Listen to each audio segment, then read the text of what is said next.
दिनांक 21/7/2025 रोजी मध्यरात्री 2 वाजता जाडर बोबलाद येथील उडगी तालुका जत येथे अज्ञात दरोडेखोरांनी दरोडा टाकून घरातील लोकांना प्रचंड मारहाण करून पलायन केले होते। सदरच्या घटनेची नोंद उडगी तालुका जत येथील पोलीस स्टेशनला झाली होती। घडलेल्या घटनेचे गांभीर्य पाहता माननीय सुनील पुलारी विशेष पोलीस महानिरीक्षक कोल्हापूर परिक्षेत्र कोल्हापूर व माननीय पोलीस अधीक्षक संदीप घुगे यांनी स्थानिक गुन्हे अन्वेषण शाखेस सदर गुन्ह्यातील आरोपीचे शोध घेण्याचे आदेश दिले होते।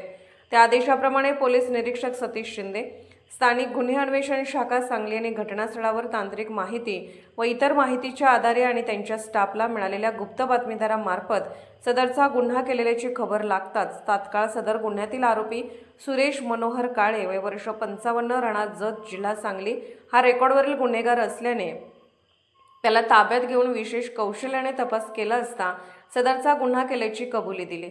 सदरचा दरोडा हा त्याचा मित्र पप्पू परीट याने दिलेल्या टीपप्रमाणे साथीदारांना घेऊन हा दरोडा टाकल्याचे कबूल केले। यातील आरोपी क्रमांक 2 पप्पू सुरेश परीट हा त्याच्या असलेल्या अनैतिक संबंधांमध्ये फिर्यादीचा भाऊ आडकाठी आणत असल्याने व दमदाटी करत असल्याने सदरचा गुन्हा सुरेश मनोहर काळे याला सोबत घेऊन फिर्यादीला कायमच्या अद्दल घडवण्याच्या दृष्टीने केला असल्याचे कबूल केले।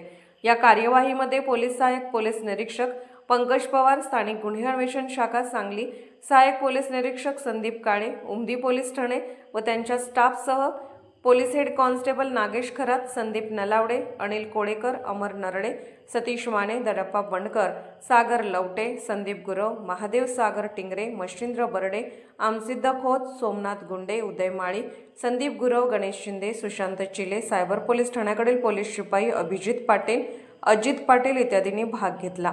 पुढील तपास उमदी पोलीस ठाणे करत आहे। अर्धराज्य न्यूज चॅनलला लाईक करा, शेअर करा आणि सबस्क्राईब करा।